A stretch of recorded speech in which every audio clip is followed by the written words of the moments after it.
Okay. I think it's recording, alright? Oh, shit. Hi!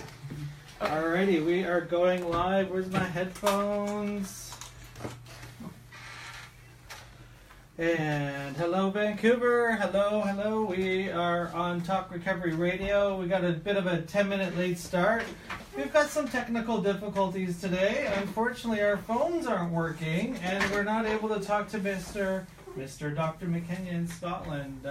I did have a chat with him on my cell phone, but I don't think I can spend an hour on the phone with him on my cell. So trying to figure out how to get that on air, but unfortunately, it's not going to happen today. So we'll have to reschedule that interview. We tried. It was a good attempt. It was a good attempt. There's a lot of stress in the studio again today, as of late, recently experiencing some technical difficulties. But that's okay. A little chance to listen to some Led Zeppelin and Frank Turner once again. And I got to hear a Scottish operator with kind of a nice accent. I miss Dr. McKegney. I know we had such a great interview going to happen today, and we're going to postpone that. We're going to send an email to the technician and get that figured out. But we're going to start the show off like we usually do. We have a quick conversation about what's going on in real time here in BC. We're coming to you live on 100.5 FM, CFRO Radio, 100.5 FM. And we're at Maine. No, where are we? We're at Columbia and Hastings, right in the downtown east side.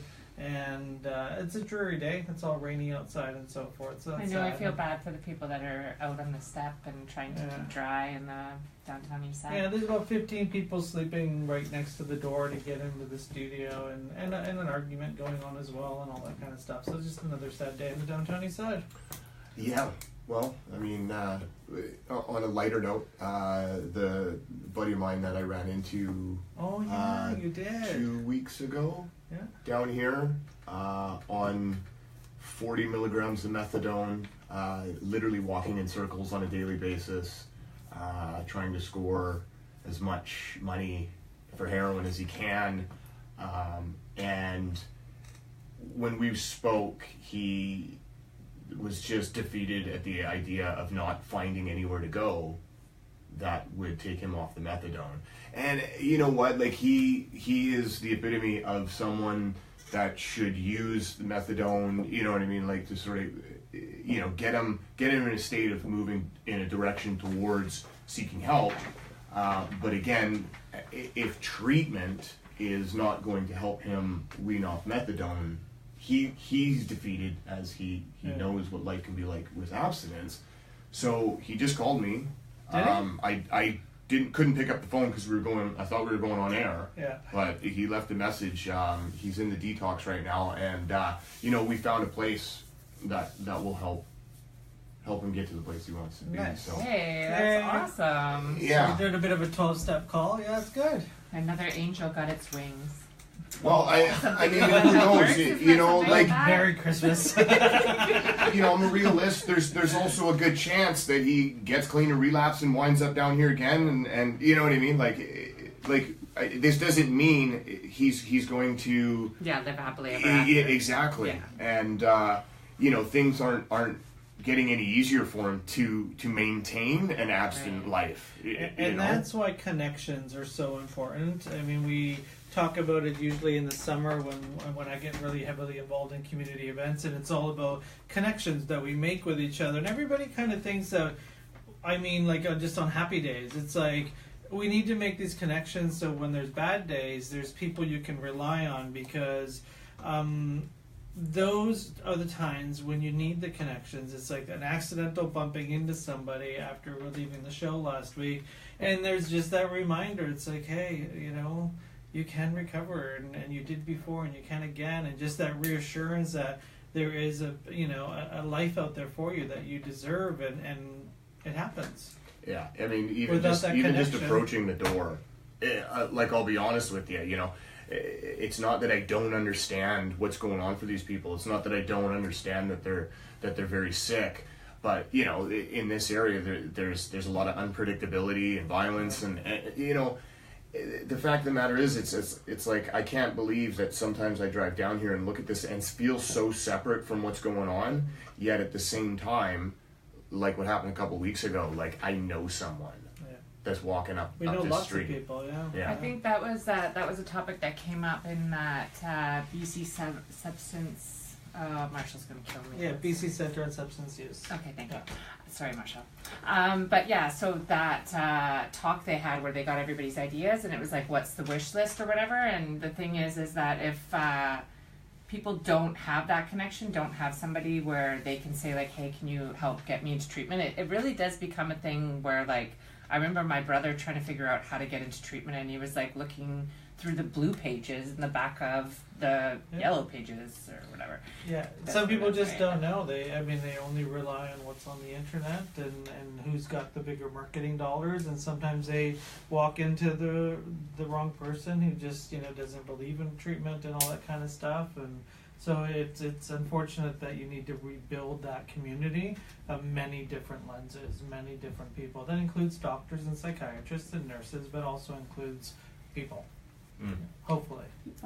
So in other news, I wanted to just touch on that. One second, and other news will come. I'm glad you brought that up because we actually got a complaint a while ago where someone said that we need to showcase the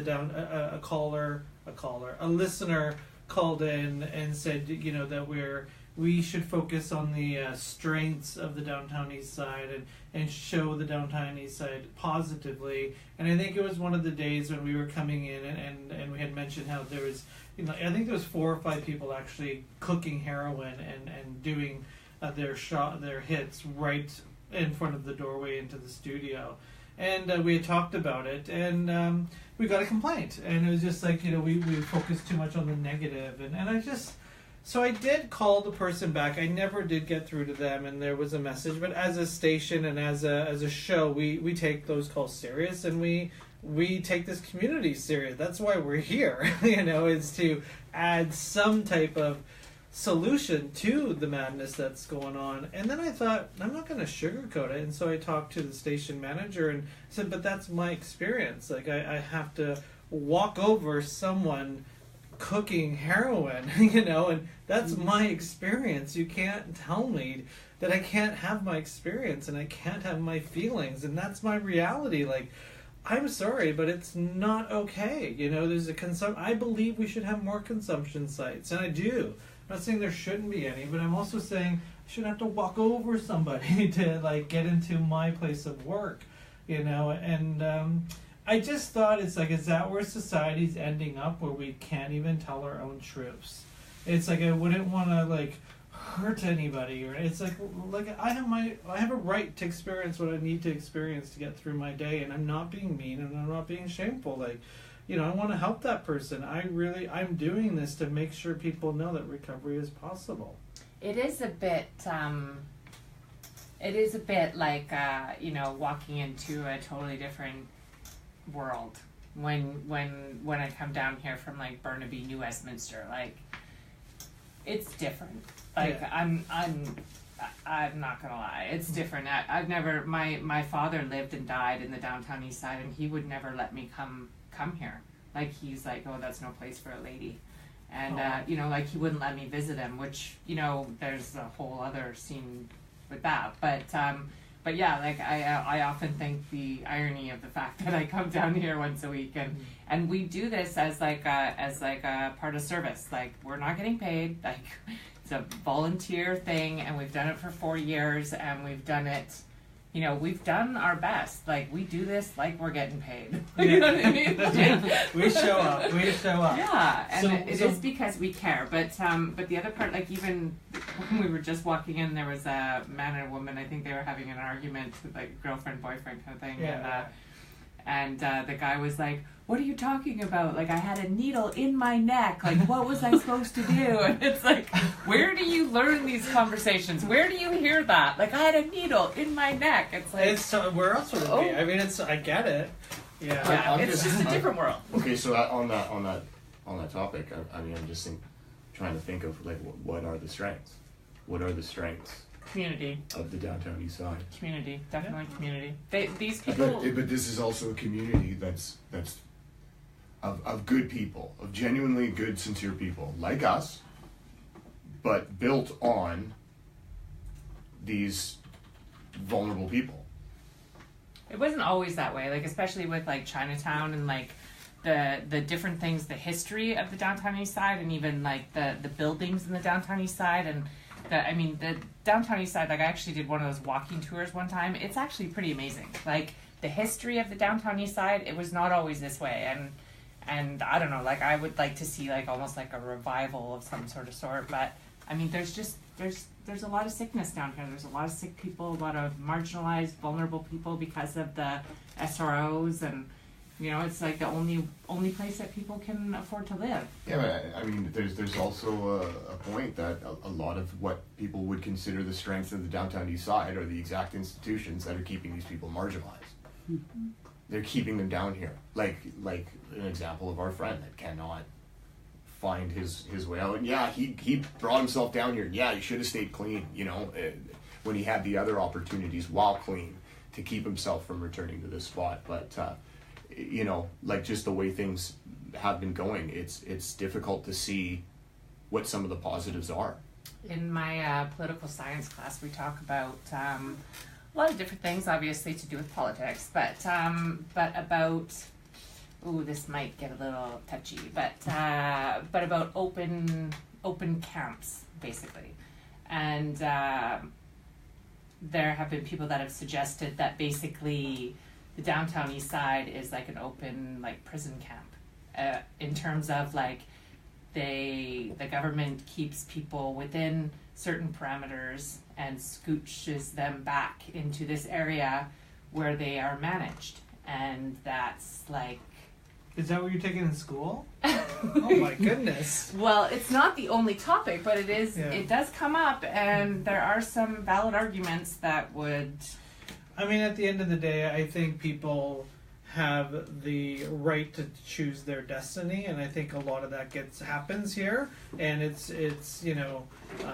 one of those opportunities that our guest we had on the show a couple of weeks ago, Travis Lupick, fighting for space, and they're doing a couple of events in the downtown east side that shows how a few drug users change the way the world looks at using and so forth. And I mean, you go to that event and everyone's, like this is, the as a Canadian as you can get, and this is the best thing possible for people, and they have good hearts, and I agree with most of the stuff. I don't agree with everything they do, but I agree with most of them, and if somebody decides that this is the way they want to live, then I think that we should let them do that.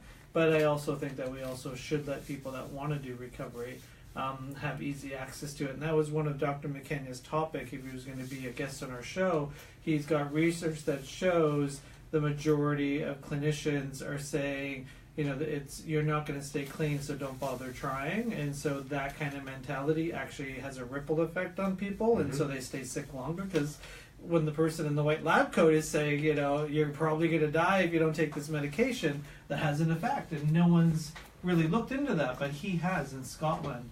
And so we'll hopefully get him on the air. And there are some strengths in this community, and I think it's going to be hard to navigate, and depends on what side of the fence you are to know what those are and what there aren't. And I definitely am not qualified to determine what the strengths are and aren't, because I would just get lost in all the madness and so forth. I just want to focus on recovery. Well, I know that I went with some friends to see Johann Hari speak at a church downtown, and he was also interviewed in the Georgia Straight by Travis Lupick, and he said that because of initiatives like Housing First and Insight and that sort of thing, that Vancouver is a leader in harm reduction, and that we should be very, very proud of the work that is being done in the downtown east side. And I think that we are compassionate, and I think that we are trying different things. And I mean, personally, I'd really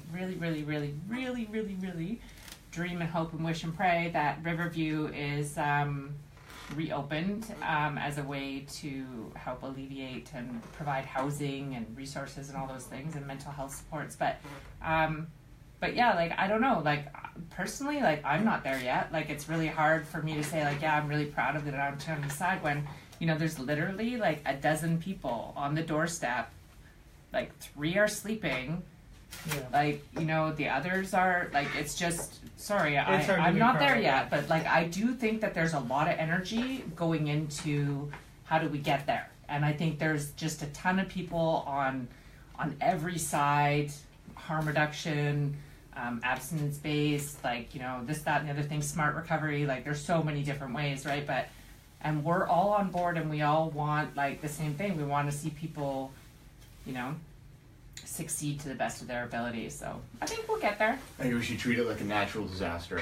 You know, bring like an institution like the amount of people that are passing away kind like of is FEMA, you know, and build a stadium, cots, resources, you know, provide the heroin, provide the drugs, you know, and as long as we don't. But then what would that be? But that's what they're doing with the housing, though. Like, they just had that approved. Like, Mayor Robertson just had that approved in Vancouver, where, like, normally, like, how guys go to camp or whatever, and they have, like, you know, those housing things that so they're putting those up. People did not agree with it, but they are putting those up as, like, one of the solutions to homelessness. And they're going up by a bunch of schools, which a lot of parents are upset about, but they're going up, and so maybe that's going to be something that they look at. It's not a long-term solution, but before we go to our first song break, I wanted to touch on something as well. Got some sad news yesterday online that Vancouver Pride has decided to not allow Vancouver Police in the parade at all. And as chair of Clean, Sober, and Proud, and somebody who's invested a lot of time in Pride, 7 years of putting together floats and bringing a clean and sober event to Pride, and really putting a lot of energy into it. I was kind of just like, you know, disappointed because I get it. Like, no, I don't get it. Like, I kind of don't get it. I'm trying to wrap my head around it, and like, Vancouver is an amazing place, and the Vancouver Police Department is an amazing police force, and there's some really bad policemen out there. But I mean, the force itself is something that we should work together with. And I know when I was young and going to gay bars in Detroit in the 90s, like the Detroit gay bars, there's about 20 of them, and they were all in really, you know, kind of bad neighborhoods, and the police kind of patrolled the areas and made the gay bars safe. And I'll never forget that. I was just like, wow, the cops are actually making the parking lots and the area safe to make, and I'm sure there was payments being made to the cops and all that kind of stuff, but like, they're the ones that made it safe. Like, the police have helped the gay community large to make it where they're at today. And I also, you know, for instance, I were talking in the car, it's like, you know, a lot of people are saying on social media, Pride's not about money. And I'm just thinking to myself, I'm like, the world didn't change when a couple people showed up at Pride when it was in a park, or when it was like in a little tiny space. When the world saw 1 million people showing up at Pride Toronto, and I remember I was there the first year they had 1 million people, everybody was like, holy smokes. Where did all these gay people come from? Where did they all come from? And I remember the police, you know, being there, and they were just, you know, part of the celebrations, and that's what changed the world. That's what got our gay marriage. That's what got the ability for us to adopt kids. That's why Justin Trudeau did the apology, because there's so many of us, and decades of us fighting for, you know, our rights. And money does matter, because when you have 1 million people showing up to an event, you need money. You know, like, you need money. It's just, I don't understand how you can manage 1 million people without money, and that's why you need sponsors and all that other kind of stuff. Like, I organize events. I know the other side of it, and I wish everything was free. And I wish volunteers just showed up and didn't want a coffee as soon as they got there, and didn't want donuts and didn't want t-shirts. Like, and I wish they paid for it, but they don't. They want a coffee as soon as they show up. And if you're listening and you volunteer for us, stop it. You know, it's like, you just got here, you already want to eat. So that's why you need money for Pride. And money's not good. I've never gotten paid for Clean, Sober, and Proud. It's always been volunteer afterwards, and all the volunteers for Clean, Sober, and Proud. And I'm just really disappointed that we're excluding people rather than including people. I think in today's world, we need to include as many voices as possible. I have no idea how this is going to solve anything. Like, this movement from Black Lives Matters has been going on for a few years now with against the gay pride events, and nothing's changed on their end. It's just the same argument, and I don't see any real movement to create peace. I see a lot of you're bad, so you're not allowed here, and I don't think that solves anything. Do I want to boycott Pride?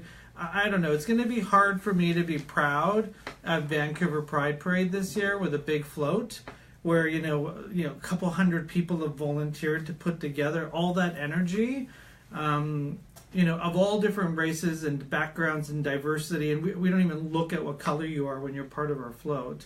It's just going to be really awkward, and like this decision affects so much, where it's kind of just like our goal for being part of Pride is to create a safe space for people that are addicted to drugs, and so they can have a space to not be triggered by all the drugs and alcohol that are at parties and so forth.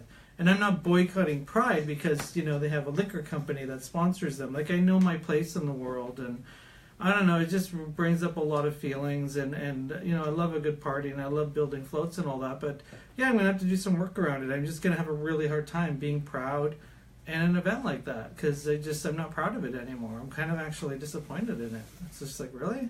And I never got asked. No one asked me, Giuseppe, what do you think? People that are actually involved in helping Pride be this fabulous event. I wasn't asked. Like, nobody came to me and said, hey, Giuseppe, what do you think? No. Representing hundreds of volunteers, thousands of people. Nope. We had no decision at our table at, Clean, Sober, and Proud. We got hundreds of volunteers, and, we were never asked, what do we think? You seem so sad, Giuseppe. It's really sad, I do. Yeah. Like, it's like when I got in the car today, and it was like, it's funny because Giuseppe, sometimes I'll get in the car and it's like he'll be ranting about something, and then another time, and he was just quiet for like 20 minutes. And then finally I'm like, are you okay? Because I'm afraid of what this could do. Yeah. It separates us. I'm watching the conversation on social media, and it's like there's a group of LGBTQ community that are like disgusted and sad, and then you got millennials that are, who are just, yelling at all these older gay men and women for being racist, and then you've got this other camp that is, marginalized, saying, "Yay, congratulations!" And it's like all three of us are like all these people are fighting on social media, and it's really sad.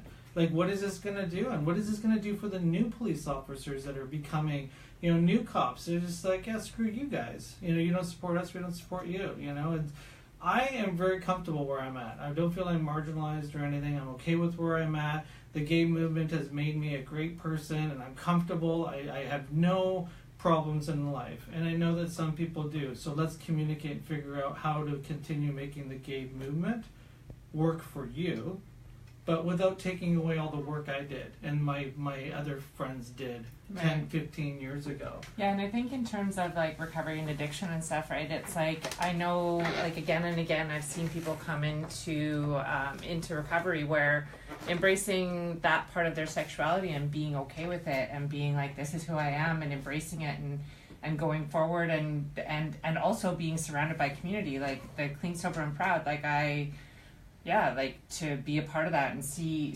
everybody and be like, yeah, like there's nothing to be ashamed of. Like that's a huge reason why a lot of people struggle with addiction, is just that, like, not accepting themselves for who they are. And so, yeah, I think that I'll wrap it up, Giuseppe. All right, we should go to our first song, and then we're going to go to our guest. Darren, who are we listening to? Hawksley Workmen, and this is The Ground We Stand On.